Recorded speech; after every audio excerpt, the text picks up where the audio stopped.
IBC Tamil செய்திகள்.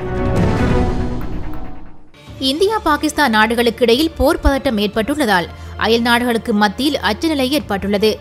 இந்த நிலையில் இரு நாடுகளுக்கும் இடையில் போர் ஏற்படக்கூடாது என பாகிஸ்தான் அணியின் முன்னாள் தலைவர் வசிம் அக்ரம் கோரிக்கை விடுத்துள்ளார். இந்தியா பாகிஸ்தானை தாங்கள் எதிரி நாடாக நினைக்க வேண்டாம் என நான் உங்கள் அனைவரிடம் கேட்டுக்கொள்கின்றேன். உங்கள் எதிரி எங்களுக்கு எதிரி. நாங்கள் இரண்டு தரப்பும் ஒரு போராட்டத்தில் ஈடுபடுகிறோம் என்பதனை புரிந்து கொள்ள வேண்டும். இதற்காக எவ்வளவு ரத்தம் சிந்த வேண்டும்?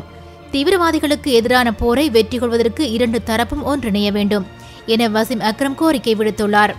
தனது சமூக வலைதளமான ட்விட்டர் பக்கத்தில் இந்த கோரிக்கையை விடுத்துள்ளார். அனைத்து செய்திகளையும் பார்க்க IBC தமிழ் நியூஸ் சேனலை சப்ஸ்கிரைப் பண்ணுங்க. உடனுக்குடன் செய்திகளை தெரிந்து கொள்ள வேண்டுமா? அப்போ கீழே இருக்கிற பெல் பட்டனை மறக்காம கிளிக் பண்ணுங்க.